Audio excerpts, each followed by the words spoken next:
குளிர்காலம் ஆனதுனால ராமாபுரத்துல பனி அளவுக்கு அதிகமா இருந்துச்சு.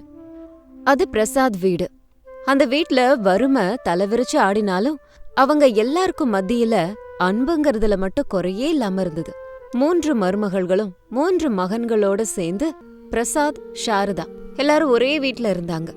வீடு சின்னது, ஆனா அந்த வீட்ல அத்தனை பேர் வாழறது அந்த ஊர்ல இருக்கிற எல்லாரையும் ஆச்சரியப்படுத்துச்சு. ஏமா சாரதா, இன்னும் கோலம் போட்டு முடியலையா? இந்த குளிர்ல ஒண்டியா எதுக்கு இந்த வேலையெல்லாம் பாக்குற? அனாமிகாவை எழுப்பலாம்ல, உனக்கு உதவியா இருப்பா. வேண்டாங்க, அனாமிகா கொஞ்ச நாளா சரியாவே தூங்கறதில்ல. களைப்பா இருக்குன்னு ராத்திரி கூட சரியா சாப்பிடல. ராத்திரி ஒரே வாந்தி. அவ கொஞ்ச நேரம் படுத்து தூங்கட்டோங்க. நம்ம அதிர்ஷ்டம், நம்ம 3 மகன்களும் ஒரே வீட்ல இருக்காங்க. ஆனா 3 பேரும் கஷ்டப்பட்டு சம்பாதிக்கிறது நம்ம வீட்டை நடத்துறதுக்கு பத்தலையே. இந்த குளிர்காலத்துல உன் கஷ்டத்தை பார்க்கவே கஷ்டமா இருக்குமா? அப்போ அனாமிகா வாந்தி எடுத்துக்கிட்டே வெளியில வந்தா. அவளோட முகம் வெளிரி போயிருந்தது. அனாமிகா, என்னாச்சுமா? மறுபடியும் வாந்தியா? ராத்திரியில இருந்து இப்ப வரைக்கும் 10 தடவையாவது வாந்தி எடுத்திருப்ப. ஆமா அத்தை, உடம்பே ஒரு மாதிரி இருக்கு. தலையெல்லாம் சுத்துற மாதிரியே இருக்கு அத்தை. அம்மா, நீ சொல்றது எனக்கு சுப வார்த்தை மாதிரி கேக்குது. எனக்கு என் 3 பசங்களும் வயத்துல வரும்போது இப்படிதான் இருந்தது. ரமேஷை கொஞ்சம் எழுப்பு. இப்பவே நம்ம ஊர்ல இருக்க சுசீலா அம்மாவை போய் பார்த்துட்டு வருவோம். டாக்டர் கிட்ட போனதுக்கு அப்புறமா டாக்டர் பரிசோதனை பண்ணி அனாமிகா பிரெக்னண்டா இருக்கிறாங்கிற விஷயத்த சொன்னாங்க. ரமேஷ், பிரசாத், சாரதா எல்லாரும் ரொம்ப சந்தோஷமா இருந்தாங்க. 3 வாரம் போனதுக்கு அப்புறமா குளிர் இன்னும் அதிகமாச்சு. ரமேஷ், சுரேஷ், அருண் கூலி வேலைக்கு போனாங்க. சாரதா சமைச்சுக்கிட்டு இருந்தாங்க. அனாமிகாவ படுக்கை அறையில இருந்து எந்திரிக்கவே விடல. அதுக்குள்ள அவனி கூட வாந்தி எடுக்க ஆரம்பிச்சிட்டான். என்னாச்சுமா அவனி? அத்தை, எனக்கும் அனாமிகா அக்கா சொன்ன எல்லா சிம்டம்ஸும் இருக்கு அத்தை. சாப்பிட்டாலே வயத்தை பெரட்டிட்டு வருது. ஒரே டயர்டா இருக்கு அத்தை. எப்ப பார்த்தாலும் எது சாப்பிட்டாலும் வாந்தி வந்துருது அத்தை. என்னம்மா அவனி, நிஜமாவா? வா, நம்மளும் போய் சுசீலா அம்மாவை பார்த்துட்டு வருவோம். சுசீலா டெஸ்ட் பண்ணி அவனையும் கர்ப்பமா இருக்கான்னு சொன்னாங்க. அந்த விஷயத்த கேள்விப்பட்டதும் எல்லாரோட முகத்திலயும் சந்தோஷம், ஆனந்த கண்ணீர் வந்துச்சு. சாரதா, பாத்தியா? நம்ம விளையாடுறதுக்கு ஏதுவா ஒரே முறையில நம்ம வீட்டுக்கு 2 குழந்தைங்க வரப்போறாங்க. கடவுள் நம்ம கஷ்டத்தை பார்த்து பலன் கொடுத்திருக்காரு. ஆமாங்க, ஆனா எனக்கு தான் என்ன பண்றதுன்னு ஒன்னும் புரியல. அனாமிகாக்கு 3வது மாசம், அவனிக்கு முதல் மாசம். 2 பேருக்கும் நல்ல ஆகாரம் கொடுக்கணும். நம்ம கிட்ட இருக்கிற சம்பாதனை சரியா போகுமா? கஷ்டப்படுவோம் சாரதா. பிள்ளைங்கள கூட கஷ்டப்பட்டு வேலை செய்ய சொல்லுவோம். நம்ம மருமகள்களுக்காக நம்ம பண்ணலன்னா வேற யார் பண்ணுவா? 2 மருமகள்கள் கர்ப்பவதி ஆனதுனால சாரதாக்கு பாரம் ஆச்சு. அனாமிகா அவனிய எந்த வேலையும் பார்க்க விடாம அவங்க வேலையும் சேர்த்து சாரதாவும் அஞ்சலியும் செஞ்சாங்க. 1 வாரம் போனதுக்கு அப்புறம் ஒரு நாள் காலையில, அத்தை, எனக்கு ரொம்ப ரொம்ப களைப்பா இருக்கு. எந்த வேலை செஞ்சாலும் சீக்கிரமா ரொம்ப களைப்பாயிடுது. அப்படியா? உனக்கு எத்தனை நாளாமா இப்படி இருக்கு? 3 நாளா இப்படிதான் இருக்கு. வாந்தி கூட வந்துகிட்டு இருக்கு அத்தை. நான் தான் என்னமோ அஜீரண கோளாறுன்னு நினைச்சேன். வேற ஏதாவது தோணுதாம்மா? எதுவுமே சாப்பிட பிடிக்கல. புளிப்பா ஏதாவது இருந்தா நல்லா இருக்கும்னு தோணிட்டு இருக்கு. அதை கேட்டதும் சாரதாவுக்கு இன்னொரு நல்ல செய்தி காத்திருக்குன்னு தோணுச்சு. உடனே, வாமா, நம்மளும் போய் சுசீலாவை பார்த்துட்டு வருவோம். டாக்டர் சுசீலா டெஸ்ட் பண்ணிட்டு அஞ்சலியும் பிரெக்னண்டா இருக்கான்னு சொன்னாங்க. அதை கேட்ட உடனேயே அஞ்சலி, சாரதாவோட கண்கள்ல ஒரே கண்ணீர். அஞ்சலி, நீ, அனாமிகா, அவனி 3 பேரும் ஒரே நேரத்துல கர்ப்பம் ஆயிருக்கீங்க. 3 பேரும் ஒரே நேரத்துல கர்ப்பம் ஆகுறது இந்த ஊருக்கு விந்தையான விஷயம். ஆனா எனக்கு ரொம்ப சந்தோஷமா இருக்குமா. நீங்க நல்லா இருந்தா எனக்கு அதுவே போதும். அம்மா, என்னம்மா இது? வீடே வாந்தி நாத்தடிக்குது. 3 பேரும் எப்பவும் களைப்பா இருக்காங்க. நீ ஒருத்தியே எல்லாரையும் பாத்துக்கிற, எல்லாத்தையுமே பாத்துக்கிற. ஒன்னும் ஆகாதுடா ரமேஷ். எங்க அம்மா கூட என்ன அப்படிதான் பாத்துப்பாங்க. என் மருமகள்ங்க என் பொண்ணுங்க மாதிரி. அவங்களுக்கு என்ன தவிர வேற யாரு இருக்கா? ஆனா அம்மா, குளிர்காலம்ல தண்ணியில கைய வச்சா மூட்டு வலி வருமே. இந்த குளிர்ல இந்த வயசுல நீங்க இவ்ளோ வேலை செய்யறது எங்களுக்கு இஷ்டம் இல்ல. வெளியே வேலைக்கு போறதுனால வீட்ல எங்களால உதவி செய்யவே முடியல. ஏதாவது வேலைக்காரிய வச்சுக்கலாமாமா? வேண்டாண்டா. அடே, எனக்கு ஒன்னும் இல்ல. நீங்க பணத்தை எப்படி சம்பாதிக்கிறதுன்னு பாருங்க. 3 பேருக்கு டெலிவரி டைம்ல நிறைய செலவு இருக்கும். வீட்டு வேலைய நான் பாத்துக்கிறேன். ராத்திரி சாப்பாடு நேரம். ஹால்ல 3 மருமகள்களும் இருந்தாங்க. சாரதா அவங்களுக்கு சூடான சாப்பாடு செஞ்சு போட்டாங்க. குளிர்காத்து ஜன்னல் வழியா வீட்டுக்குள்ளார வந்துச்சு. அத்தை, நீங்க சாப்பிட்டீங்களா? நான் அப்புறமா சாப்பிட்றேம்மா, முதல்ல நீங்க சாப்பிடுங்க. அனாமிகா, உனக்கு களைப்பு குறைஞ்சுதாம்மா? சாயந்தரம் நீங்க கொடுத்த பாலை குடிச்சதும் குறைஞ்சிருச்சு அத்தை. எங்களுக்காக நீங்க இவ்ளோ கஷ்டப்படுறத பாக்கும்போது எங்களால அதை தாங்கிக்கவே முடியல. நீங்க காலையில அந்த சில்லுன்னு தண்ணியில துணி துவைக்கும் போது பார்த்தேன், எனக்கு அழுகையே வந்துருச்சு. என்னோட இந்த நிலைமையினால உங்களுக்கு நான் எந்த உதவியும் செய்ய முடியாம போயிடுச்சு. ஆமா அத்தை, எனக்கும் குற்ற உணர்ச்சியாகவே இருக்கு. நாங்க 3 பேரும் ஒரே நேரத்துல கர்ப்பமானதுனால எல்லா வேலையும் உங்க தலை மேல விழுந்துருச்சு. இது பாரம் இல்லம்மா, என் அதிர்ஷ்டம். ஒரே நேரத்துல நம்ம வீடு முழுக்க பேத்திகளும் பேரங்களும் வரப்போறாங்க. யோசிச்சு பாருங்க, எவ்வளோ சந்தோஷமா இருக்கும். இந்த வேலை பணியெல்லாம் தற்காலிகம், ஆனா வரப்போற சந்தோஷம் நிரந்தரம்மா. அத நினைச்சா எனக்கு அப்படி இருக்கு. சாரதா, பக்கத்து வீட்டு அம்மாக்கு குளிர்லால ஜுரம் வந்துருச்சாம். குளிர் எல்லாரையும் வாட்டி எடுக்குது. நீயும் ஜாக்கிரதையா இரு. உங்க அன்பெல்லாம் இருக்கும்போது எனக்கு ஒன்னும் ஆகாதுங்க. சாரதா தன்னோட ஆரோக்கியத்தை விட மருமகள்களோட ஆரோக்கியத்துல கவனம் செலுத்தினாங்க. காலையில 5 மணிக்கெல்லாம் எழுந்திருச்சு குளிர்ல வீட்டு வேலை செஞ்சாங்க. அவங்க துணிய துவைக்கிறது, அவங்களுக்கு நல்ல சாப்பாடு செஞ்சு கொடுக்கறது. சாரதாக்கு அது ரொம்ப கடினமான நேரமா ஆச்சு. ஒரு நாள் ராத்திரி வெளியில பயங்கரமான பனி பொழிஞ்சுது. கரண்ட்டும் போச்சு. வீடே ஒரே குளிர் பிரதேசமாச்சு. சாரதா கிச்சன்ல ஏதோ சத்தம் வந்ததுனால வேகமா ஓடி போனாங்க. யாரது? நீயாம்மா அனாமிகா? அத்தை, ரொம்ப பசியா இருந்தது, ஏதாவது சாப்பிடலாமேன்னு வந்தேன். ஆனா இந்த புகை ஸ்மெல்லுக்கு திரும்ப வாந்தி வந்துருச்சு. ஏம்மா இவ்ளோ கஷ்டப்படுற? உனக்கு ஏதாவது வேணும்னா என்கிட்ட ஒரு குரல் கொடுக்க கூடாது? வாம்மா, முதல்ல இங்க இருந்து வா, உன்னோட ரூமுக்கு போகலாம் வா அப்படின்னு சாரதா ஜாக்கிரதையா அவளை கூட்டிக்கிட்டு போனாங்க. அவங்க மட்டும் குளிர்ல கஷ்டப்பட்டாங்க. சாரதா, போர்வை எங்கம்மா? இந்தா, இதை எடுத்துக்கோ. வேண்டாங்க, உங்களுக்கே ஆஸ்துமா இருக்கு, உங்களுக்கு தான் போர்வை தேவை. போர்வை இல்லைன்னா சரியாகாது. எனக்கு இதெல்லாம் பழக்கமாயிடுச்சுங்க. எல்லாம் என் தலையெழுத்து.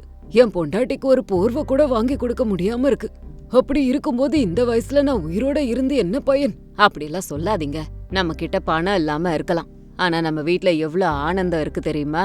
பாருங்க, நம்ம மருமகளுங்க 3 பேரும் ஒரே நேரத்துல கர்ப்பம். வரப்போற ஆனந்தத்தை நினைச்சா இந்த கஷ்டம்லாம் ஒண்ணும் இல்ல. மறுநாள் காலையில சாரதா துணி துவைச்சிட்டு இருக்கும்போது களைப்புல மயங்கி விழுந்துட்டாங்க. அனாமிகா, அவனி, அஞ்சலி 3 பேரும் ஓடி வந்தாங்க. அத்தை, என்னாச்சு? எந்திரிங்க எந்திரிங்க.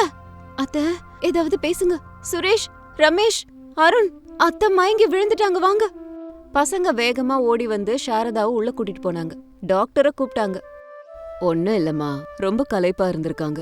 குளிர்ல வேலை செஞ்சதுனால இப்படி ஆயிடுச்சு. அது மட்டும் இல்ல, சரியா சாப்பிடாததுனாலதான் இந்த களைப்பு வந்திருக்கு. இவங்க வயசுக்கு இவ்ளோ கஷ்டப்படக்கூடாதுங்க.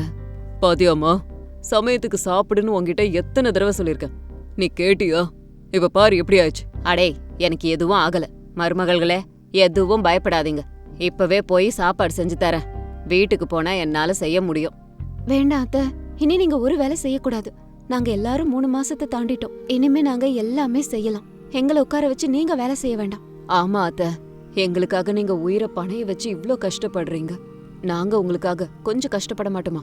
இன்னையில இருந்து எல்லா வேலையும் நாங்க பிரிச்சு பாத்துக்கிறோம். அனாமிகா அக்கா சமையல் செய்வா, நான் காய்கறி கட் பண்றேன், அஞ்சலி துணி துவைப்பா. ஆமா அத்தை, நீங்க ஓய்வெடுங்க. இந்த குளிர்காலம் எங்களை கிடையாது, உங்களை தான் ரொம்ப வாட்டி எடுக்குது. நீங்க நல்லா இருந்தாதான் இந்த வீடு நாங்கெல்லாம் நல்லா இருப்போம். பாத்தியா சாரதா, மருமகளுங்க உன்னை எப்படி புரிஞ்சு வச்சிருக்காங்க. இப்படிப்பட்ட மருமகளுங்க கிடைக்க கொடுத்து வச்சிருக்கணும். ஆமாங்க, இதெல்லாம் கேக்கும்போது மனசு நிறைவா இருக்கு. ஒரு ஏழை வீட்ல இதை விட பெரிய செல்வம் தேவையா சொல்லுங்க? அன்னையில இருந்து வீட்ல நிலைமைய மாறி போயிருந்தது. 3 மருமகள்களும் ஆளுக்கு ஒரு வேலை செஞ்சுக்கிட்டு இருந்தாங்க. ஒருத்தருக்கு களைப்பு வந்தா இன்னொருத்தர் வேலை பாக்குறது. சாரதாவோட பெரும் முயற்சியால அந்த வீடு ஒரு ஆனந்த கிடங்கா மாறுச்சு. பொங்கல் மாசம் வர ஆரம்பிச்சுது. அனாமிகா வீட்டு முன்னாடி சின்னதா கோலம் போட்டா. அவனியும் அஞ்சலியும் சேர்ந்து கலர் கொடுத்தாங்க. சாரதா எல்லாருக்கும் பால் காய்ச்சி கொடுத்தாங்க. இந்தாங்கம்மா, சுட சுட பாலை குடிங்க. இப்ப ஆரோக்கியம் எப்படி இருக்கு? ரொம்ப நல்லா இருக்கு அத்தை. நீங்க நல்லா இருந்தீங்கன்னா அதுவே எங்களுக்கு போதும். அத்தை, நாளைக்கு பொங்கல் ஆச்சு. நம்ம வீட்ல பலகாரம் எதுவும் செய்யலையா? நம்மளால செய்ய முடியுமா அத்தை? யாரு சொன்னா முடியாதுன்னு?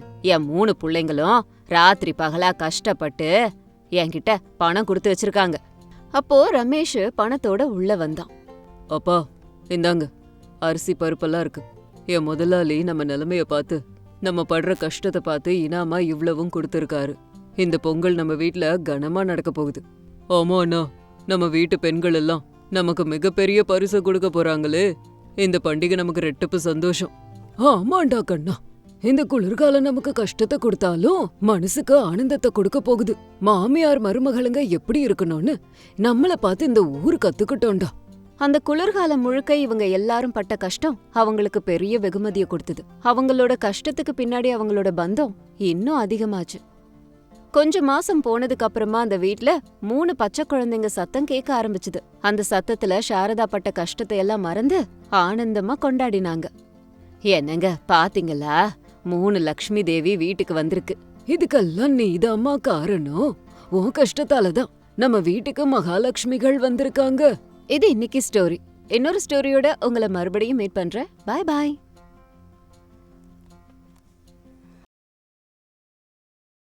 அது பனிக்காலம். காலையில 6 மணி இருக்கும். ராமாபுரத்துல பனி படர்ந்து போய் கடந்துச்சு. சாரதா வீட்ல இன்னும் எல்லாரும் போர்வைய போத்திக்கிட்டு தூங்கிட்டு இருந்தாங்க. சாரதா மட்டும் குளிருக்கு நடுங்கிக்கிட்டு எழுந்து வெளியில வந்தாங்க. அம்மா மருமகள்களே, விடிஞ்சிருச்சுமா, கொஞ்சம் எழுந்திருச்சு வாங்க. கோழி கூவி 1 மணி நேரம் ஆகுது. இந்த பனிக்காலம் வந்தாலே போதும், இத காரணம் காட்டி தூங்கிட்டே இருப்பாளுங்க. அனாமிகா, அவனி, அஞ்சலி, எந்திரிங்கம்மா. சாரதாவோட சத்தத்தை கேட்டும் 3 ரூம்ல இருந்தும் எந்த சத்தமும் கேட்கல.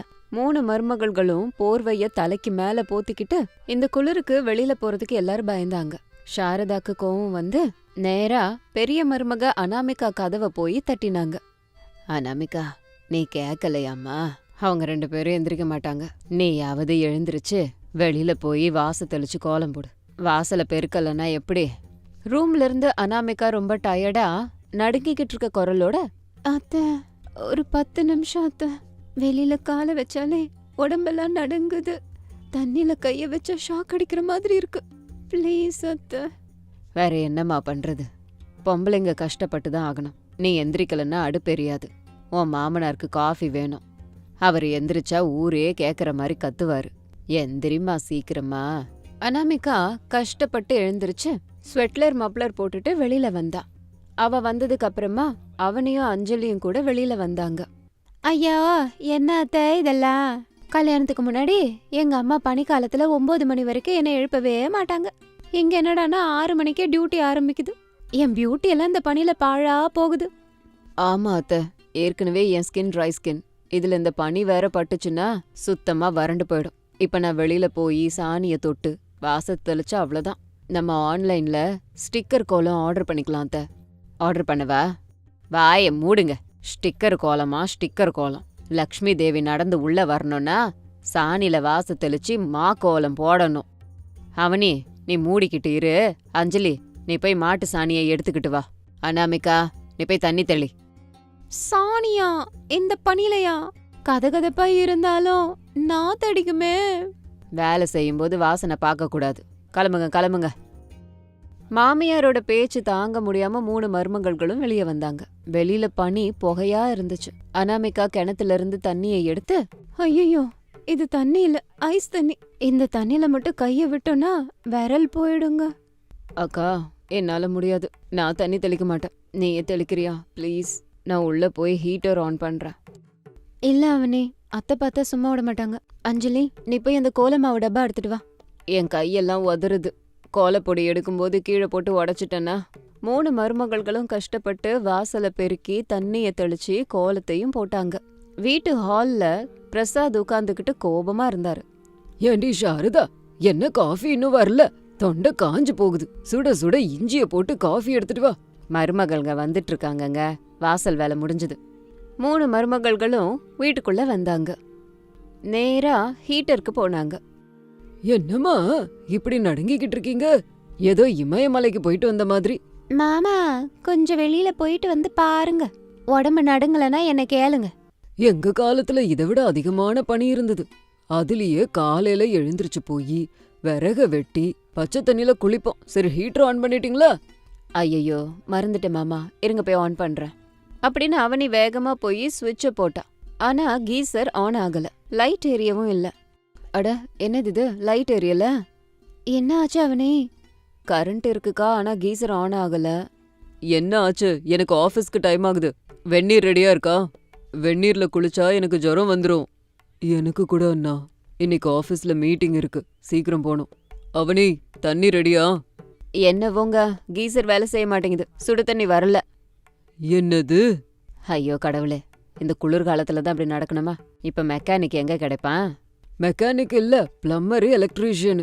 அவன் வர சாயந்தரம் ஆகும். சுடு தண்ணி இல்லைன்னா நான் குளிக்கவே மாட்டேன். நான் கூட குளிக்க மாட்டேன்ப்பா, பாடி ஸ்ப்ரே போட்டுட்டு போக போறேன்.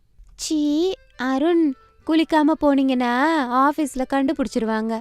யாரும் குளிக்காம போக கூடாது. தோட்டத்துல விறகு இருக்குல்ல, பெரிய அண்டா இருக்கு, அதுல தண்ணிய ஊத்தி கொதிக்க விடுங்க. விறகு அடுப்புலையா? அத்தை, அது ரொம்ப கஷ்டம். அதுல இருந்து வர புகை என் கண்ணுல அடைச்சிடும். அத்தை, வெளியில ரொம்ப பனி பெய்யுது, விறகெல்லாம் நனைஞ்சு போயிருக்குமே. இப்ப எப்படி அதை எரிய வைக்கிறது? முயற்சி பண்ணா எரியும். உங்க புருஷங்களுக்கும் மாமனாருக்கும் சுடு தண்ணி தேவையாம். போய் எரிய வைங்க போங்க. கீசர் கெட்டு போனதால கஷ்டம் டபுள் ஆச்சு. 3 பேரும் தோட்டத்துக்கு போனாங்க. அங்க பழைய அடுப்பும் விறகும் இருந்தது. அங்க இருந்த விறகுகள் பனிக்கு நனைஞ்சிருந்தது. அவனே, நீ பேப்பர்ஸ் எடுத்துட்டு வா. அஞ்சலி, மண்ணெண்ணெய் எங்க இருக்குன்னு பார்த்து எடுத்துட்டு வா. அக்கா, இன்னைக்கு நரகம்தான். இந்த புகைக்கு இரும்பலே வந்துரும் பாரு. இது பத்த கூட மாட்டேங்குது. வத்தி குச்சியெல்லாம் தீந்துருச்சு, பத்த மட்டும் மாட்டேங்குது. அனாமிகா கஷ்டப்பட்டு அதை எரிய வச்சா. ஆனா நெருப்பை விட புகை தான் அதிகமா இருந்தது. அந்த புகை வீடு முழுக்க வந்துச்சு. என்ன சாரதா, என்னது இதெல்லாம்? எங்கேயாவது வீடு எரியுதா? இல்லங்க, பசங்க தண்ணி சூட வைக்கிறாங்க. நனைஞ்ச விறகுல அதான் புகை வருது. பொறுத்துக்கோங்க. அனாமிகா, எவ்ளோ நேரம்? கண்ணெல்லாம் எரியுதுங்க. இதோ வந்துட்டு இருக்கோம் ரமேஷ். தண்ணி சூடாயிடுச்சு, இன்னொரு 10 நிமிஷத்துல கொதிக்கும். அந்த புகையில 3 மருமகள்களும் யுத்தம் பண்ணி சுடு தண்ணிய ஒரு வழியா போட்டுட்டாங்க. ஆண்கள் நல்லா சுடு தண்ணியில குளிச்சுட்டு கிளம்புனாங்க. ஆனா மருமகள்களோட நிலைமை தான் பாவமா இருந்தது. அவங்க துணியெல்லாம் புகை வாசனை, முகம்லாம் கறி. அனாமிகா சமைக்கிறதுக்கு ரெடியானா. சிங்க் ஃபுல்லா பாத்திரங்கள் இருந்துச்சு. ராத்திரி சாப்பிட்டு போட்ட பாத்திரங்கள், காலையில குடிச்ச காஃபி கப்ஸ். இந்த பாத்திரத்தை தேய்க்கிறது பெரும் வேலை. தண்ணிய தொட்டாலே குளிர் வந்துருது. அக்கா, இன்னைக்கு டிஃபனை வெளியில இருந்து வாங்கிக்கலாமே ப்ளீஸ். இந்த பாத்திரத்தை தேய்க்க முடியாது, சமைக்கவும் முடியாது. ஆமாங்கா, என் கைய பாரு எப்படி செவந்து போச்சு. மறுபடியும் தண்ணியில கைய வச்சா ஃபங்கஸ் இன்ஃபெக்ஷன் வரும். வெளியில இருந்து வாங்கணுமா? உங்க மாமா ஒத்துக்க மாட்டாரு. அவருக்கு சுட சுட உப்புமா வேணும், அதுவும் முந்திரி பருப்பு போட்டு வேணும். உப்புமா தானா? உப்புமா செய்யறது ஈஸியான வேலையா இருந்தாலும் பாத்திரத்தை தேய்க்கணுமே. கழுவிட்டு பண்ணுங்க, நான் வந்து கழுவவா? இன்னைக்கு அவனி நீ தான் கழுவணும். அஞ்சலி, காய்கறி கட் பண்ணு. அனாமிகா, சமைக்க ஆரம்பி. நானா? ஐயோ அத்தை, இன்னைக்கு ஒரு நாள் என்ன விடுங்க, நாளைக்கு தேய்க்கிறேன். இன்னைக்கு என் கையில மெஹந்தி விடலான்னு நினைச்சிட்டு இருந்தேன். ஓ, மெஹந்தி விட்டா குளிராதா? குளிர்காலத்துல மெஹந்தியா? பதில் பேசாம போய் வேலைய ஆரம்பிங்க. அவனி முகத்தை சிடுசிடுன்னு வச்சுட்டு சிங்குக்கு போனா. டேப்பை திறந்தா தண்ணி பலார்னு அடிச்சுது. அந்த தண்ணி சில்லுன்னு இருந்தது. அதெல்லாம் ஐஸா மாறி இருந்தது. அந்த தண்ணி மேல பட்ட உடனே அவனி கத்த ஆரம்பிச்சுட்டா. அம்மா, ஷாக் அடிச்சிருச்சு. என்னாச்சு அவனி? தண்ணிக்கா, தண்ணி முள்ளு குத்துற மாதிரி இருக்கு. என்னால முடியாதுக்கா. எனக்கும் அதேதான் நிலைமை. இந்த கேரட்டையும் பீன்ஸையும் ஃப்ரிட்ஜில இருந்து எடுத்துக்கிட்டு வந்தனா கத்திய விட இதுக்கு ஷார்ப்பா இருக்குங்க. கட் பண்ணவே முடியல. வேற வழி இல்லையேடி. என் நிலைமைய பாருங்க. அடுப்பு எரியுது, ஆனா அந்த சூடு பத்தல. வெங்காயம் கட் பண்ணா கண்ணுல தண்ணி, குளிருக்கு மூக்குல தண்ணி, எல்லாம் சேர்ந்து ஒரே நேரத்துல.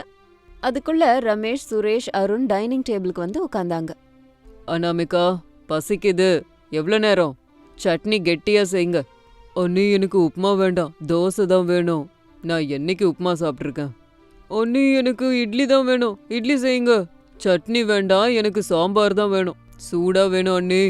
கிச்சன்ல இருந்த மருமகள்களுக்கு செம்ம டென்ஷன் ஆச்சு. 3 பேரும் ஒருத்தர் ஒருத்தர் பாத்துக்கிட்டு இருந்தாங்க.